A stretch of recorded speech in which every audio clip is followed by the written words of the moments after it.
what he wanted. Juan Soto, the lefty bat, initially from the Nationals and the Padres, now shifting his talents back to the NL, going to the Mets. Mike Rizzo, Colin Russo with you till 6. Got a packed program here from Jonathan Zaslow. A little later in the show, Doug Mosley, the executive director of the Boca Raton Bowl, which is featuring James Madison University and Western Kentucky University. We'll hear from a little later. Got a whole lot to do, a whole lot of fun to be had, but most importantly, Juan Soto. Let's just say I wasn't expecting the number to get this high. Mike, I'm a little surprised at not only the sheer number that both sides were willing to go, but ultimately just the lump sum that Soto was willing to get. And the reason that, and it was marginal enough, I was surprised that he left. Yep, I was too. And it turns out that the Mets outbidded everyone. I don't think anyone was matching that number. Would you agree? Well, the Yankees were right there. But yes, I agree. I don't think the Mets would have been outnumbered by anybody in terms of the amount they were going to offer. But Steinbrenner, to his credit, offered a $16,760 million deal, which is lower in average, but pretty marginal and pretty close in terms of total number. But yes, ultimately it was going to be the Mets were going to be the last one to put their bid in. And off of that, we saw the Mets go for it, quote unquote, go for it via free agency 2-3 years ago. They ultimately ended up trading all those pieces away at the trade deadline, the Max Scherzers, the DeGroms. I thought Cohen might have been wary on spending that kind of money after it burned him so bad. But this is, I think I'm comfortable with saying a generational talent, a baseball player who came into the league when he was 19 years old, was lighting up the World Series when he was 19 years old. And statistically, year in and year out, is up there in home runs, up there in on-base percentage, up there in batting average. Not the best glove in the world, but I feel like the Mets made this move because this is going to hopefully put them on the level of the Dodgers. Now, with the Dodgers, you got 3 guys, Kyle. In the Mets' eyes, they're going to do it through pitching, they're going to do it through bullpen, and they got their guys Francisco Lindor and now Juan Soto. We'll see what happens with Pete Alonso. He's still a free agent. Maybe the spending frenzy continues. I'm shocked by the number, and I'm shocked that Soto had, I guess guile is the right word, guile to go from New York to New York. I think that's pretty fascinating in that sense. We saw Ohtani do it with the Angels and the Dodgers. I think it's a little different, though, with the Mets and the Yankees. We'll get into the actual prospect of what the Mets and the Yankees, what their futures look like in terms of how they're going to handle this free agency. But in the meantime, just on a broad scope, I think just the principle of this contract is very telling of where the state of baseball currently is. First of all, credit to Hal Steinbrenner, the Yankee owner, for going up to $760 million.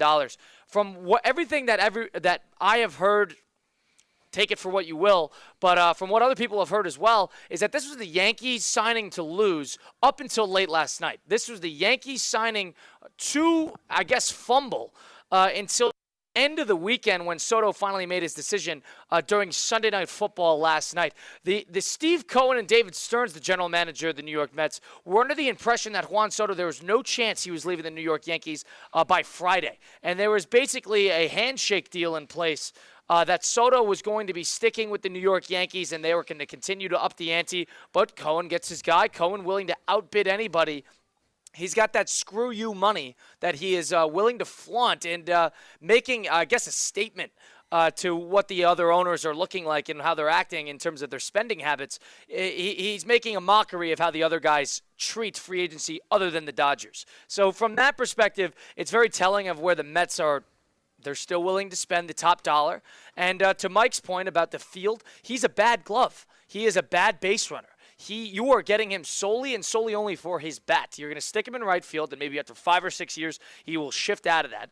But ultimately, the amount of power the Mets allotted him in this contract and just generally is pretty unfathomable. It's the richest sports contract in the history of professional sports, so that's number one. But Juan Soto, even after 5 years, can opt out. He is a player opt out after 5 years. If for some reason he deems that contract a bit undervalued and a bit of a bargain 5 years from now, and Lord knows if it would be, he could opt out, and he has less years in the whole thing. But my thing is, it was such a marginal amount of money differentiated from the Yankees to the Mets that this tells you either one of two things. Number one, Soto wanted to be a Met. He wanted to get away from New York, and I know there's the argument about the security and how they treated his family and whether he wanted to be a New York Yankee. Or he is, as I guess if there's a word for it, he is as big of a mercenary as it comes. And him and his agent, Scott Boras, were thinking, we are going to go to the highest dollar sign. It does not matter where, does not matter how, and we are going to juice every last dollar out of these owners. I lean towards the second reason, the latter of the fact, but it might have a little bit of both to do with it. It's a bit of a bounty hunter feel. Really you know, is. and not to nerd out, but I mean, Django Fett, Bubba Fett, you know, maybe he's got Fett in his last name, but $765 million is hard to wrap my head around. Shohei Ohtani can run the bases, can be a starting pitcher. You could use him in the outfield. You could use him in the outfield. I'm sure he could play first base, and is a guy who hits 50 home runs and 100 RBIs year in and year out. And they got him to sign to defer payments. Colin, from my understanding, this isn't deferred payments. This is $0 in deferred payment. This is money on cash on delivery, as someone once told me. Okay, cash on delivery. So it not only sets the market, I think, for the best players in the MLB, but also like it. I think it highlights baseball in the no cap era that we are still in. Baseball has always been no cap, but we've had discussions in past shows. Can there be a cap in baseball? I think this could be a perfect reason to get a cap. Who the hell can afford 15 years, 765 outside of the Mets, the Yankees, and maybe the Dodgers? It leads into the point that if you want a big-time player, nowadays in the Major League Baseball, the Angels are a bit of an outlier because they were able to secure Trout. But the Aaron Judges of the world, the Mookie Betts of the world, the Freddie Freemans, the Ohtani, Soto, go down the list. There is a 4 to 5 to 6 team range that if you want to get in the mix for a top player in baseball, you are at the mercy of three things. Number one, you are at mercy of the brand. You are at mercy of the owner. So you are completely at the mercy of the owner and how much they're willing to fork over to management to allow this guy, this top-tier talent, to come to your team. That is basically what baseball is nowadays. Unless you are a middle-of-the-pack player, and you're going to be, hanging around the 100. The Willie Adameses of the world can still get a good contract, but it's nothing to the scope of what this is. Willie Adames and Juan Soto. Juan Soto is, of course, a Hall of Fame, like you said, a generational hitter. But Adames is a good player. Adames gets $180 million. That is a $500+ million difference between Willie Adames, who was coming off a great year and plays in the field, versus Juan Soto. Adames, who signed with San Francisco, by the way, versus Juan Soto, who's signing for $760 million a year. I mean, not a year, total. That disparity is glaring of a much bigger problem at hand.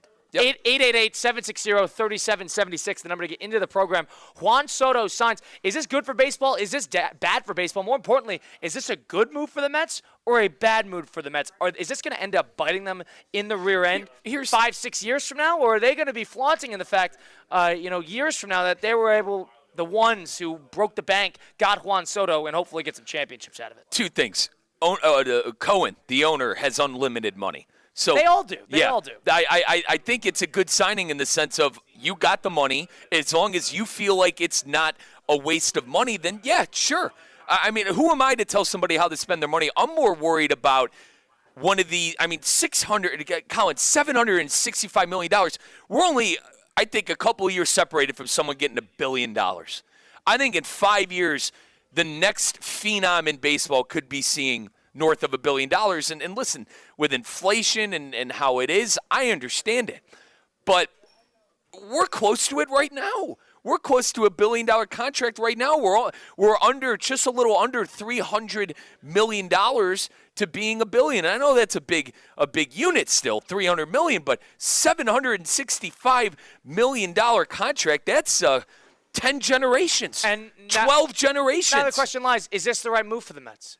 Putting all of those eggs into this one basket, is this the right move? They're still going to go out and spend. That's my – like, do you agree that this contract isn't going to hold them from re-signing? Not the end of what the Mets are going to do. But the Mets have no pitching right now. They let Severino walk. They brought in Frankie Montas and Clay Holmes to be a starter. And to your point, Edwin Diaz in the bullpen has not been healthy either.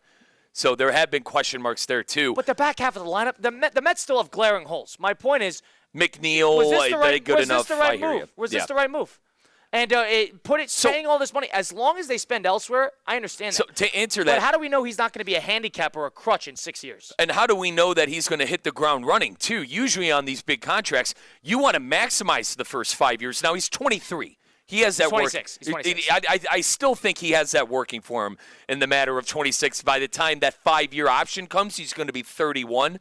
So I think he has that working for him. This is a direct response of not having enough firepower to compete with the Dodgers. I think Cohen looked at that lineup and saw Freeman, Betts, Ohtani, everything we said. Soto can compete with that. But the problem is the Yankees, let's flip over to the World Series real quick in New York. The Yankees had Judge, Stanton, who was kind of playing on the level at the playoffs. I know he doesn't have the regular season numbers, but they had a big three who a lot of people thought could rival with them, and they still lost in 5 games. It's not the Yankee. I mean, the Dodgers' big three was not the reason they won that series. The Dodgers 3 through 9 was the reason that they dominated in the postseason in that bullpen. It was the Tommy Edmonds and the Teoscar Hernandez and Kike and what's his name, Muncy in the conference, the championship series. Excuse me. But it was those guys who's the reason. That's a perfectly built 1 through 9. Don't you think Cohen wants to? This is not a big three. Okay. It's not basketball. Sure. But don't you 3 times a game. Don't you think Cohen goes, all right, this is the first step of getting, talent similar to the Dodgers? And I'm with you, dude. I think the bottom half of the lineup arguably more important than the top half of the lineup sometimes. You need hitters that are going to have to come up in big situations in the 7th, 8th, and 9th hole. That's why I couldn't stand that golden at bat rule. It takes away the allure of having a deeper lineup and roster come playoff time. I see both sides. I see the bottom half of the lineup still being a problem for the Mets, and at the same time, owner Cohen wanting to get a big star that could be on the level of maybe the Dodgers. Still a lot of work to do to become the Dodgers, and as far as I'm concerned, Colin, the Dodgers are still the favorite. Well, here's the thing. For the Mets, here's the way I look at it in terms of broad scope. This was a very monumental, spiritual, and emotional win for the Mets over the Yankees. This is not, to me, right now, about the Mets competing with the Dodgers of the world because they have a whole lot of work to do in that regard. This, in the spirit of New York, in the city of New York, the Mets have been plagued with being the little brother, the team that never gets and they deal with the Wilpons for years, the team that never gets the big prospect, the team that never gets the big free agency, the team that never has the magic.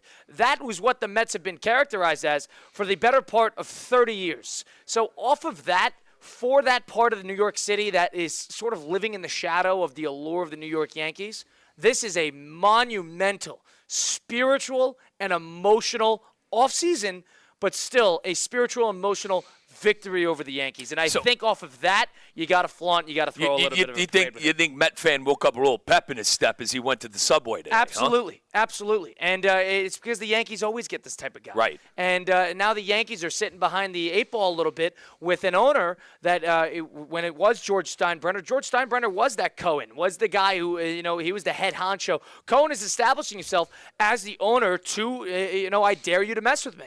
And off of that, I think it's a good thing for the Mets to have that win over the Yankees. But broad scope of baseball, this is reflective of a much larger problem. But ultimately, Soto, if you're curious, go look up baseball savant Juan Soto and see his percentages or the percentiles of where Juan Soto is as a hitter. He is 99th percentile in just about every aspect of hitting. He is an unbelievable plate talent, as good of a disciplined plate talent as there has been since the likes of Barry Bonds, and it's fair to say that. His on-base percentage, incredible. It's top 20 all time. So he is people throw out Ted Williams, it might be a fair comparison. And he is somebody, and the thing is, I don't think some people understand the implications of where this is. Shannon Sharp on First Take said this morning that Juan Soto signed with the Mets because of the pressure of playing with the Yankees. If he knew one thing about Juan Soto, it's the dumbest thing I've ever heard. If he knew one thing about Juan Soto is that guy lives, that guy soaks in, he absorbs every ounce of pressure that is thrown at him is because he's been great in 2 different World Series runs and 3 playoff runs total, even with the Padres. It's crazy to me that people think it's anything other than a monetary thing with Boris and Soto and maybe even the Players Union. Rex Ryan said that today on First Take as well, that I think there might be some truth with the Players Union kind of forcing you to take top dollar. He's a hired gun, and he wanted to establish that market, and to the point of establishing a market. I don't think this is replicable in a lot of senses because from last year, Shohei Ohtani is a one-of-one talent, a unicorn talent that people like to throw around.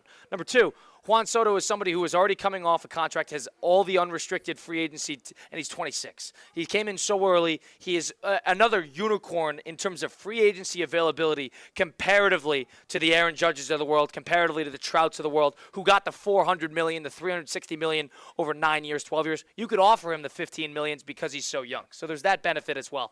But the number to get into the program, we're live here at the Lou Groza Award celebration at the Marriott in West Palm Beach. Mike Rizzo, Colin Russo here on Russo and Rizzo, the 33rd annual Lou Groza Award celebration, kicking off here in just a few short hours. We'll hear from a couple people later on in the program, maybe a little bit of CCAT, see what he thinks as the Yankee fan of the program. But in the meantime, the number to get into the program, that's 888-760-3776, 888-760-3776. Should the Yankees be happy that they didn't fork over this type of money for the Juan Sotos? Is this an acceptance type of thing? Or are the Mets starting to claw into the New York relevance? And is this going to be a good move in hindsight for them? To me, I think this is reflective of a big problem in Major League Baseball. But for the Mets, take your victory. This is your victory, your spiritual victory over the New York Yankees. We continue on the program. Russo and Rizzo, ESPN 106.3. Live from the Anajar and Levine Accident Attorney Studios. Anajar and Levine Accident Attorneys. Call 1-800-747-FREE. This is ESPN 106.3. Hi, this is Scott Smith with Smith Ball Baez and Prather, Florida Injury Lawyers. We are a Florida civil trial law firm that specializes in the areas of personal injury and wrongful death. Our offices are located in Palm Beach Gardens, Boca Raton, and Port St. Lucie. Our lawyers have litigated thousands of matters at the Palm Beach, Martin, St. Lucie, and Indian River County courthouses. Our lawyers, paralegals, and other numerous members of our legal team live in Palm Beach County and Treasure Coast cities and towns such as West Palm Beach, Port St. Lucie, Lake Worth, Palm Beach Gardens, Palm City, Jupiter, and others just like you and your families. We are a statewide recognized law firm, but it is your community and your families that we live and associate with on a daily basis. Our most satisfying achievement is when we know that our legal power has helped a fellow member of our Palm Beach County and Treasure Coast community secure a fair and just huge result. If you've been injured, the lawyers at Smith Ball Baez and Prather will help. Call us at 500-HELP, 500-HELP. With Smith Ball Baez and Prather, help is just a local phone call away. Offices Palm Beach Gardens, Boca Raton, and Port St. Lucie. Oh, could this vintage store be any cuter? Right? And the best part? They accept Discover. Accept Discover? In a little place like this? I don't think so, Jennifer. Oh, yeah, huh? Discover's accepted where I like to shop. Come on, baby, get with the times. Right, so we shouldn't get the parachute pants? These are making a comeback. I think. Discover is accepted at 99% of places that take credit cards nationwide. Based on the February 2024 Nielsen report. Wesley Financial Group is not a law firm. Do you find yourself stuck in a timeshare? Get the real facts about the timeshare industry and your options for cancellation. Chuck McDowell, founder of Wesley Financial Group, has put together a free information guide that reveals the secrets the timeshare industry doesn't want you to know, including the 5 ways to get rid of your timeshare. Call now and get this timeshare cancellation guide absolutely free. Call 800-600-9595. 800-600-9595. 800-600-9595. Paid for by Wesley Financial Group. Ho, ho, ho. Happy holidays. It's Kevin Dalton from the Unlimited Auto Wash wishing you and yours the best this season. Santa just got his sled cleaned up beautifully. So should you. Hand wash, wheels clean, tire shine, blow dry, hand finished, vacuum, interior windows, plus your dash and jams wiped. Just $25 per wash. Or go unlimited. Just $44.95 per month. Less than the price of 2 washes. 6 locations to choose from. Gift certificates are a great idea this season. Visit unlimitedautowashclub.com or call 561-WASH-ME-TOO.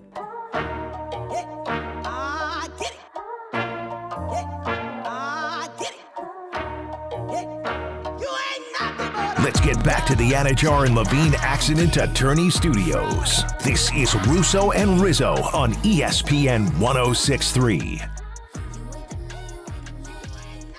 A Monday edition of Russo and Rizzo on ESPN 106.3. That's Mike Rizzo, Colin Russo here. Damian Perez helping us out back at the City Place Studios in downtown West Palm Beach on ESPN 106.3. It's Russo and Rizzo. Packed sports weekend on the NFL side of things. We know our college football full bracket for the college football playoff. The Chiefs, Devil Magic once again yesterday on Sunday Night Football. The Bills fall to the Rams on the road. Whole lot to unpack. Whole lot to do. In the meantime, 888-760-3776. That's the number to get into the program. Juan Soto signs for $765 million with the New York Mets over a 15-year period with a player opt-out after 5 years. I want to know from you, is this the right move for the Mets here, or is this going to be a blessing in disguise for the Yankees not to put that many eggs in one basket? 888-760-3776. Packed weekend, lots to react to, lots to overreact to. It's time for us to get to a little Overreaction Monday on Russo and Rizzo, ESPN 106.3. Yes. So as Damian Perez back at the City Place Studios finds our little hotkey for Overreaction Monday, presented by Hard Rock Bet, Florida's official sportsbook. For the first time ever in Florida, bet on the Dolphins all season long. Try Hard Rock Bet now and receive up to $100 back in bonus bets if that first bet does not win. It's offered by the Seminole Tribe of Florida. Must be 21 plus and physically present in Florida to wager. Terms and conditions apply. Considered by gambling. Call 188-ADMIT-IT. So we'll go around me and Mike really quickly and give our overreactions. And I want a little background music. Let's get to our Overreaction Monday presented by Hard Rock Bet. Sound the alarm. Let's jump to conclusions. There's no room for reason. It's Overreaction Monday. Oh, how could I be so stupid? Presented by Hard Rock Bet. Well, you heard it. Overreaction Monday presented by Hard Rock Bet. Florida's official sportsbook gets started today. But this is where Mike and I give our takes back and forth on the weekend's news of sports, give our overreactions. It's time for us to be a little irrational instead of rational. I will start this one. I don't think you're going to see between now and the opt-out, which is 5-6 years from now, I do not think you are going to see a Mets World Series title. It doesn't even matter about how much money they're spending here.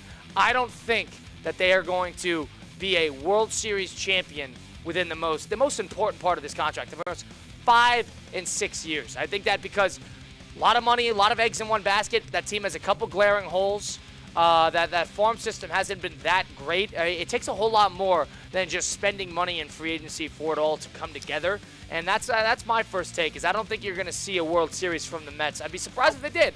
But for now, I'm going to say no. I'll say this. The Dodgers, I think, are going to rule the NL for a long time. But they're not going to win every year. And they're probably not going to get to the World Series That's every not year. What baseball there is. Might be a chance. I tend to agree with you, but I think there's going to be a chance for the Mets. They're just going to have to take advantage of it. Colin, I got a pretty big one. So I loved that Buffalo Bill Los Angeles Rams game yesterday. Josh Allen is incredible. 6 total touchdowns, 3 on the ground, 3 through the air, 342 yards passing. I understand sometimes that there are conversations in the NFL. There aren't a lot of gunslingers. Josh Allen is a gunslinger. Josh Allen is a baller. My overreaction is if the Bills don't get to the Super Bowl this year, I don't think Josh Allen ever wins one in Buffalo. This is the perfect storm. This is the perfect year for Josh Allen to get over the hump that is the Kansas City Chiefs. I loved what you called the Chiefs on Sunday. Black voodoo, black magic. How are they winning these games? This is the year for Josh Allen. This is the year for Sean McDermott as a head coach and the Buffalo Bills to take advantage and get to a Super Bowl. My overreaction today, first one, Josh Allen better get to a Super Bowl this year and win it, or else he's not winning one while he is in Buffalo. Interesting. I can see it. I mean, put all your cards in the middle right now. Put all your chips in. This is it. If you're I'm not saying that everything's going to start crumbling down after this year, but in terms of health, in terms of having the right coordinators in place, in terms of winning the right games, and in terms of Josh Allen capitalizing on playing the best football of his career, this is if there's not a better time than now, point me in that direction. I see the point. Shifting on here with Overreaction Monday, my next one, shifting to the college side of things. Of course, that playoff bracket came out, and one of the more notable matchups is with Clemson. They stole that bid, knocked Alabama out of the playoff in that ACC championship game on Saturday night. Clemson, you know what I think about this one? What do you think? They take Texas in Austin.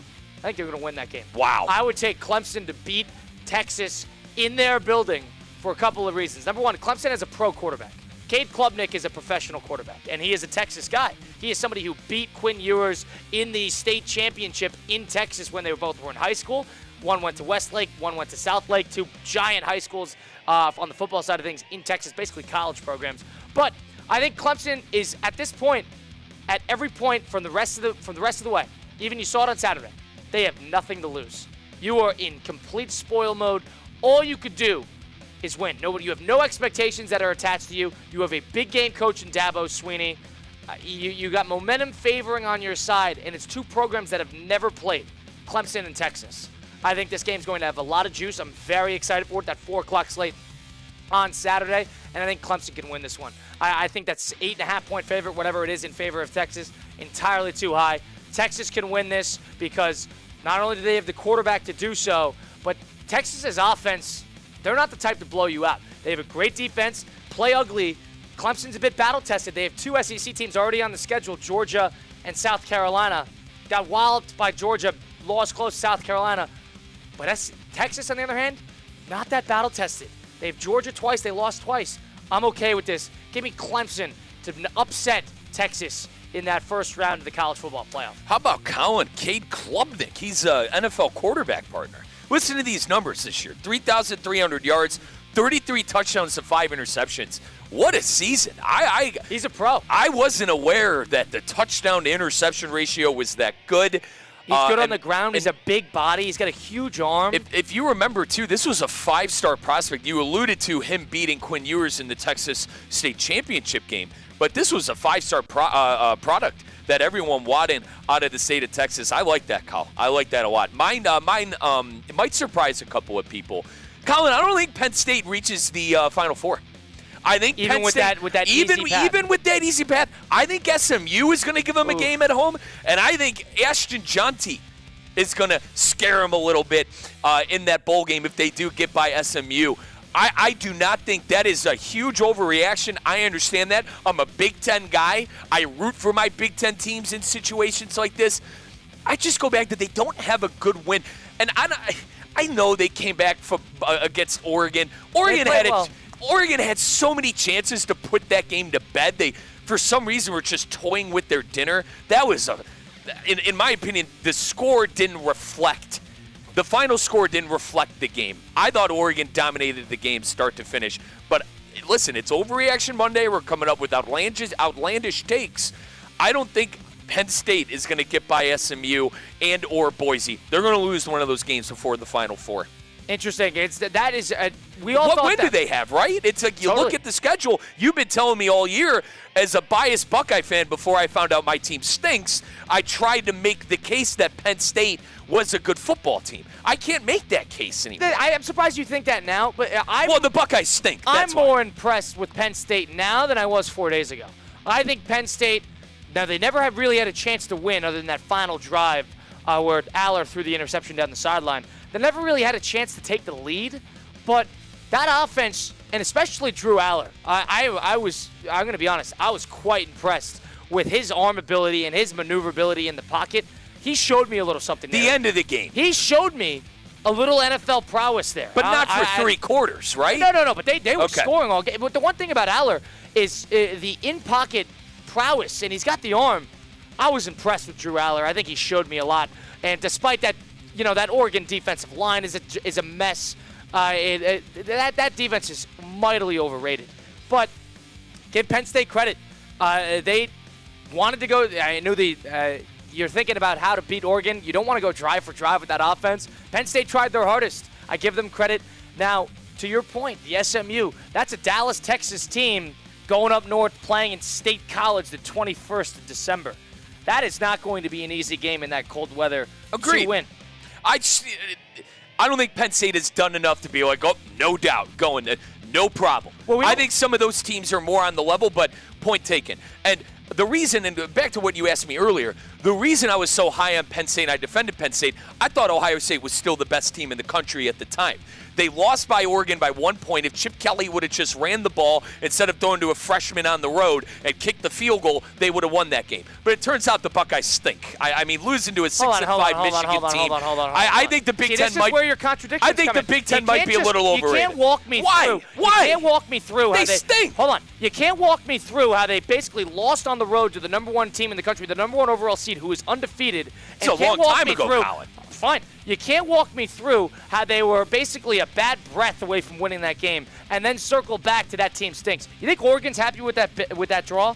Absolutely not. Oregon does not want to see the winner of Tennessee, Ohio State as the number 1 overall seed despite the bye. But I understand the point. I think Ohio State is going to be dangerous in that tournament. For some reason, I don't think Oregon wants to see that team again. Whether Texas is going to travel is another question.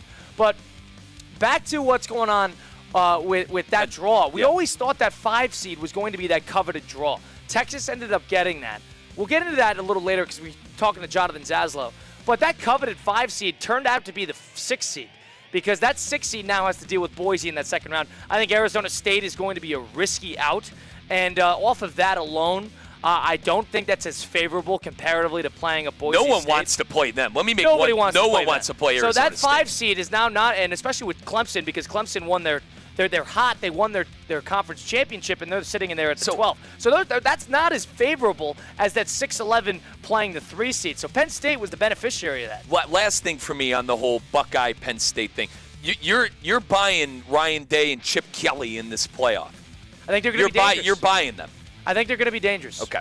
For some reason, then I have some faith. Then you've renowned my faith as an Ohio State diehard. They almost got nothing to lose. They got a young quarterback, Tennessee. Now, the one thing that said interesting during that selection show was Tennessee's best part of their team is that defensive line. It is. And Ohio State's worst part of their team is that offensive line. So that's just an interesting matchup there, but going to be at home. And secondary, very overrated. Pass rushers, very overrated.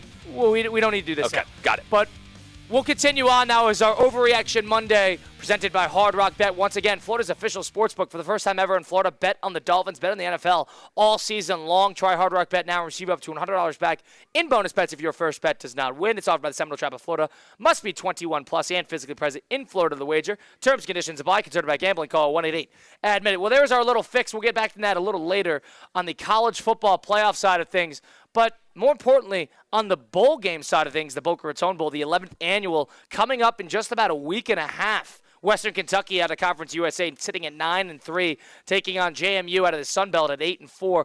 They're coming out and playing in the Boca Raton Bowl, which is coming up. That's going to be next Wednesday. Mike can tell you all about it. Folks, I do urge you all to listen to Boca Bowl Weekly with Mike Rizzo as well. We'll have another riveting episode coming up on Wednesday. That is after R&R. That is after Russo and Rizzo at 6 o'clock on Wednesdays. Our very own Kate Jumsland is going to join me as well and break down the matchup. Kate's all fired up for the little James Madison and Western Kentucky. But, folks, Colin mentioned it. The matchup is set. James Madison and Western Kentucky are going bowling in Boca. Experience the 11th annual Boca Raton Bowl Wednesday, December 18th at FAU Stadium. The James Madison Dukes and the Western Kentucky Hilltoppers battle for gridiron glory. The Boca Raton Bowl, home to over 150 future Sunday football players. See the next star in action down in Boca, folks. The Fan Fest starts at 2 with the whole family leading the kickoff at 5:30. Get your tickets before they're gone at BocaRatonBowl.com. That is BocaRatonBowl.com. And take it a step further, folks. BocaRatonBowl.com/tickets.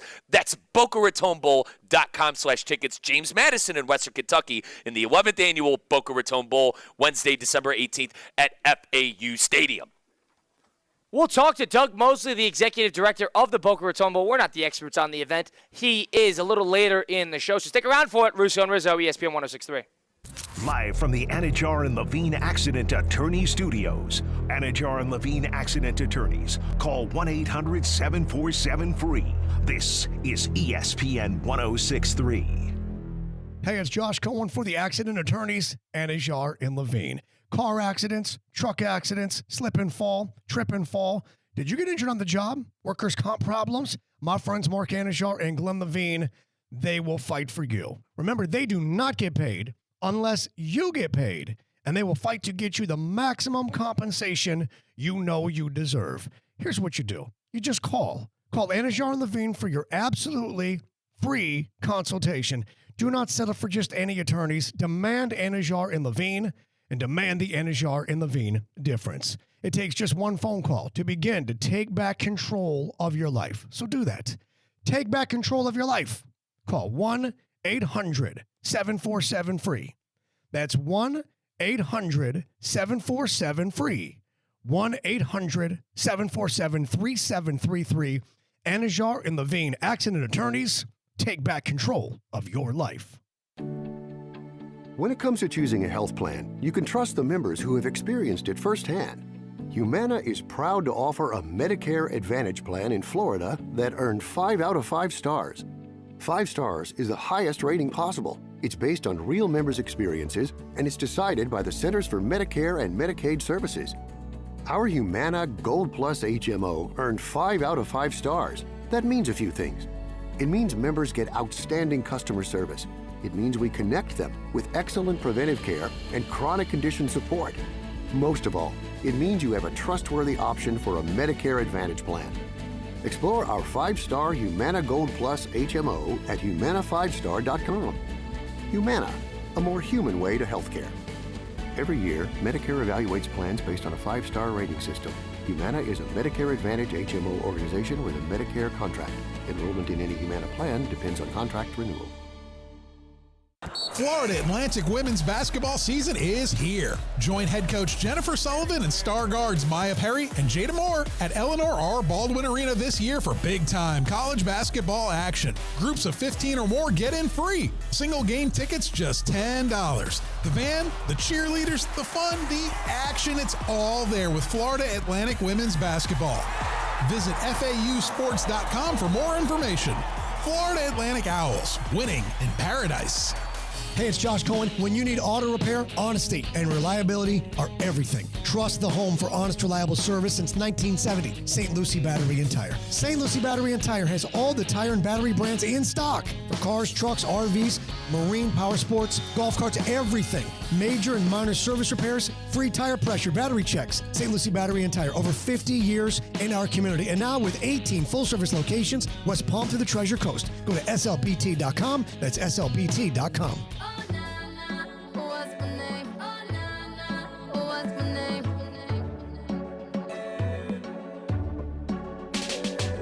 Let's get back to the Anajar and Levine Accident Attorney Studios. This is Russo and Rizzo on ESPN 106.3. Live at the Lou Grosso Awards, the 33rd annual. We're live here at the Marriott in West Palm Beach. Got a packed program ahead of you.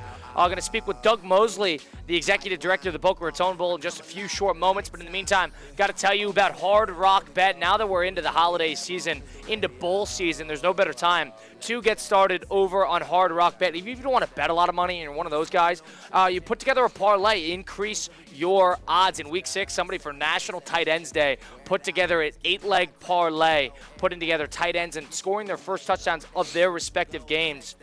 Turned $1 into over $40,000. Seated on Hard Rock Bet. So can you. Get started today. Go download it on the App Store or the Google Play Store, or go to hardrock.bet to get started today. November and December, huge month for implicating football. You're going to watch the games anyway. You might as well sprinkle a little action on it, especially with college basketball and the NBA side of things in full swing as well. Try it now. Get up to $100 back in bonus bets if your first bet does not win. Your first bet can be a parlay. It can be a prop. It can be an over. Whatever you'd like to bet in a game you choose, you either win your first bet or you get the same amount you bet back as a bonus bet.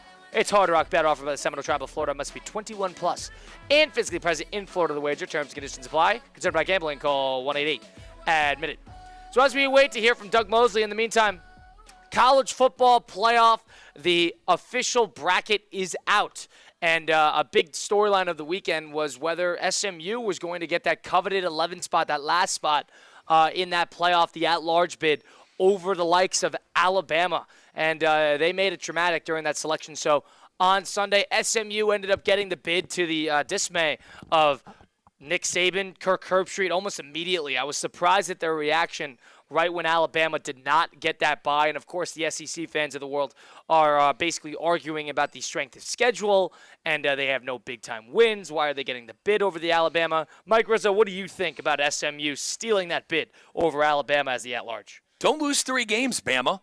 Don't lose 3 games. Now, bad losses, in my opinion. Like, Vanderbilt aren't world beaters. Oklahoma had one of their worst seasons in recent. I know Venables hasn't necessarily done a good job, but, they're not world beaters either. Don't lose the dreads in your league and have 3 losses, then complain come college football playoff time that you should be in. You're 9-3.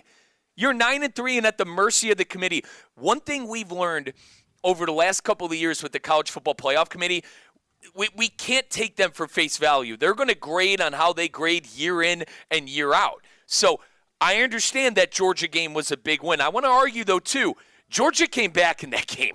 All right, it's not like they completely beat the doors off of the Bulldogs. It looked like that for the whole first half. They escaped that game They in a lot of really ways. did. So, I understand a win is a win. They were the number 1 or number 2 team in the country. Forgive me, I can't remember at the time what Georgia was ranked. But I don't know. I have no problem with it. That SMU game was fun. That SMU-Clemson game was fun. And I think in that second half, SMU proved that they were a college football playoff caliber team.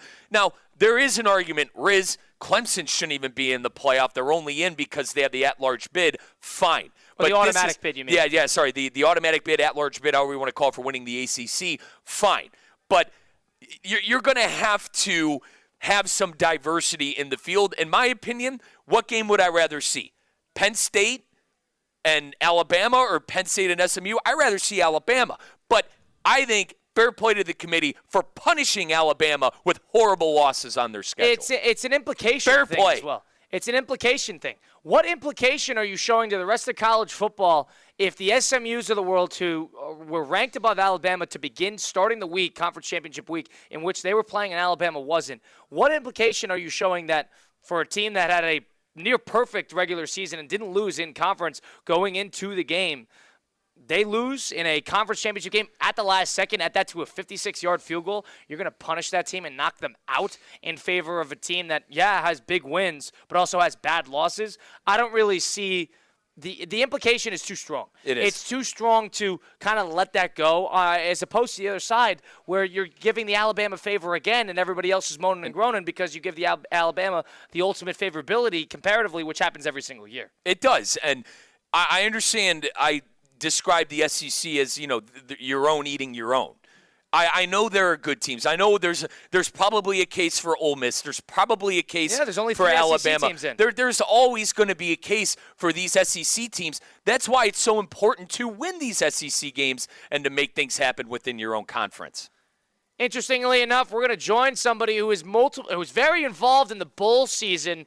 Mr. Doug Mosley is going to join us after this quick break. It's Russo and Rizzo on ESPN 106.3.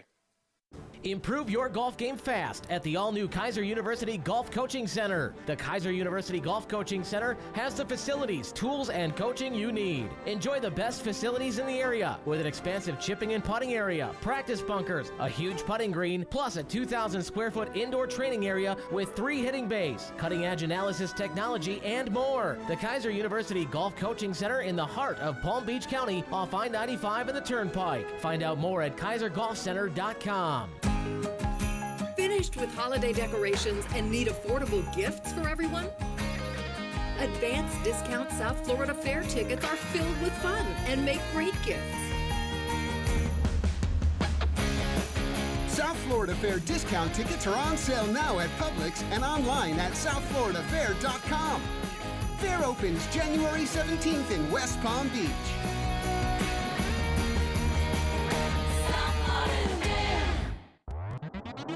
The Construction Reduction Sales Event is going on right now at Greenway Kia of West Palm Beach. Greenway Kia is under construction and we need to move the 24s off the lot so the new 2025s at the port can be delivered. So, we're making deals that other dealers won't. New 2024 Kia Fortes are only $149 per month. Make no payments until next year. Plus, we want your trade. Get up to $6,000 over Kelley Blue Book fair market value for any trade. If you have a job bringing home $350 per week, we want to approve your credit. It's the season of new traditions only at Greenway Kia of West Palm Beach. Call 800 New Kias or visit online at greenwaykiawestpalmbeach.com. We want to see ya in a Greenway Kia. Qualified applicants through KFA 24-month lease, $34.99 due at signing, 10,000 miles per year, 0 security deposit required, plus tax, tag, and $9.99 admin fee. Negative equity refinanced. 90 days deferred payments. Interest accrues from date of purchase. Discount includes all factory rebates to dealer. Offers don't combine. Expires 12/30/24.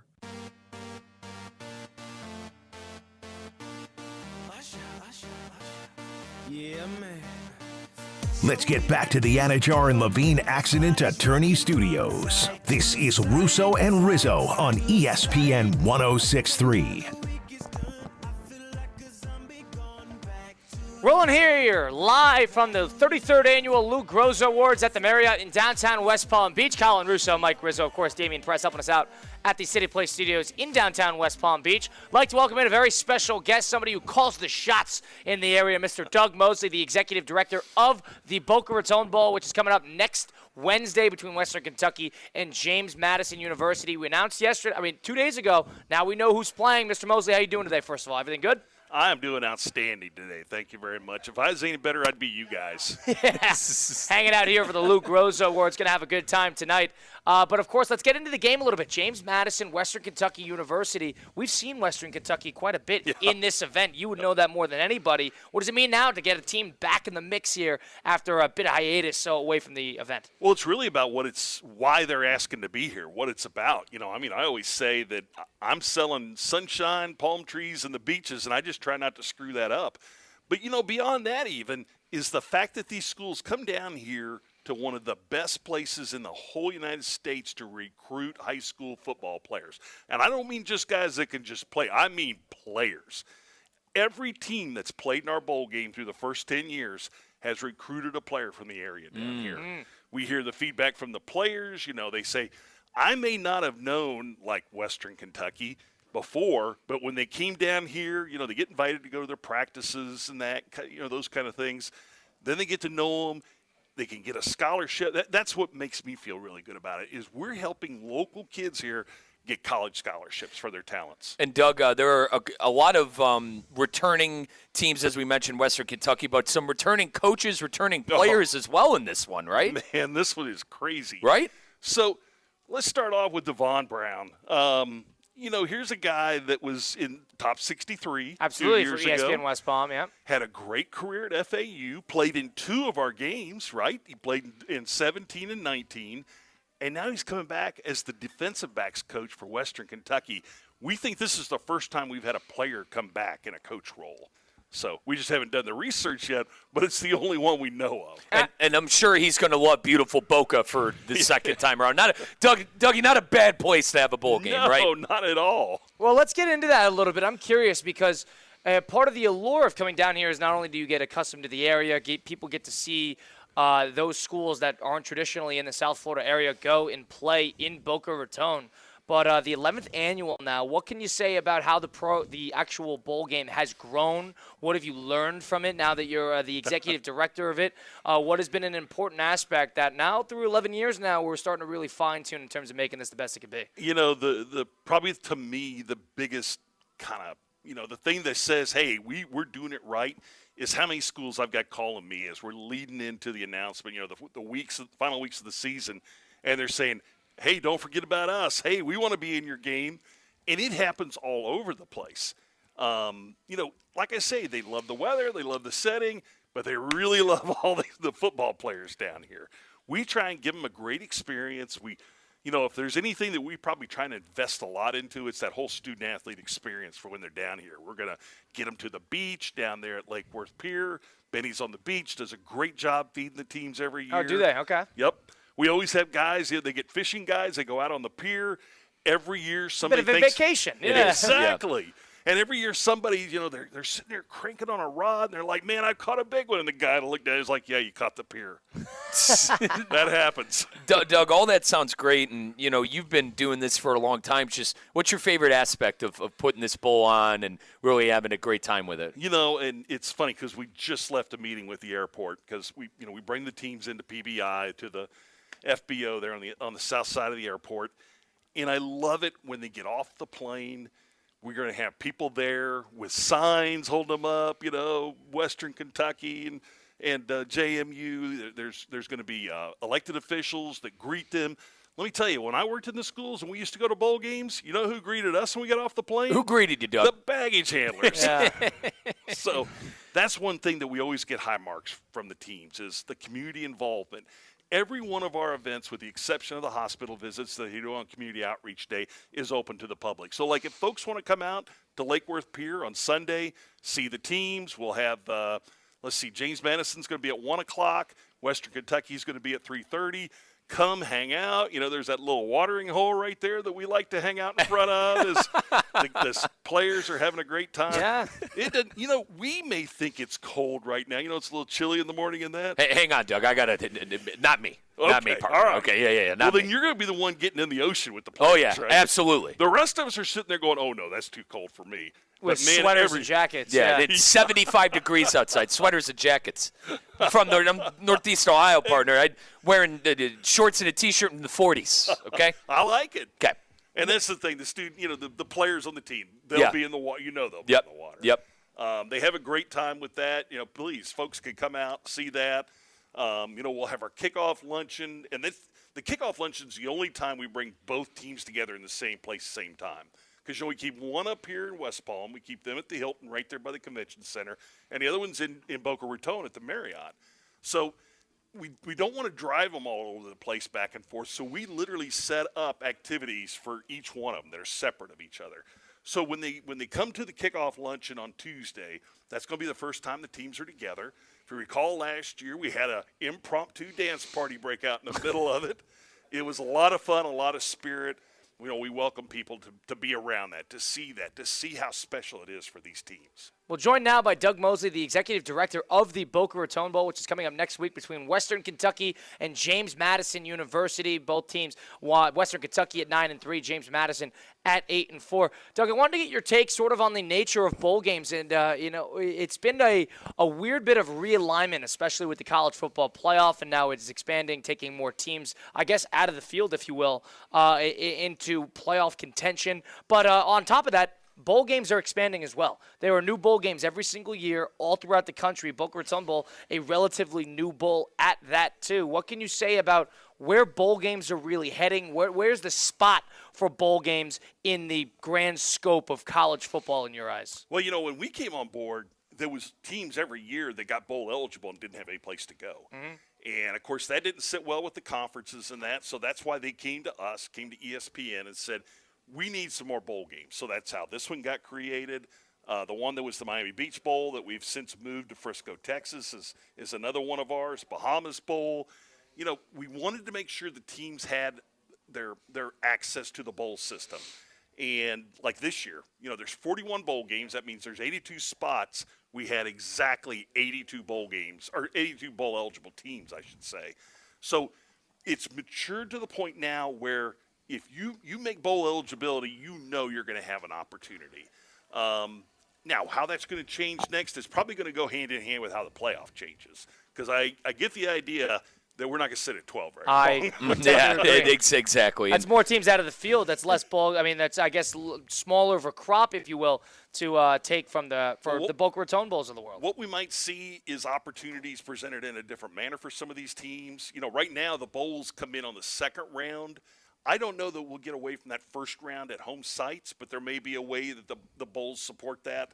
I know that the bowls are very healthy and very popular with the schools. As a matter of fact, you see it, it's almost like it is a failure if they don't make a bowl game, which I hate that they have that kind of pressure.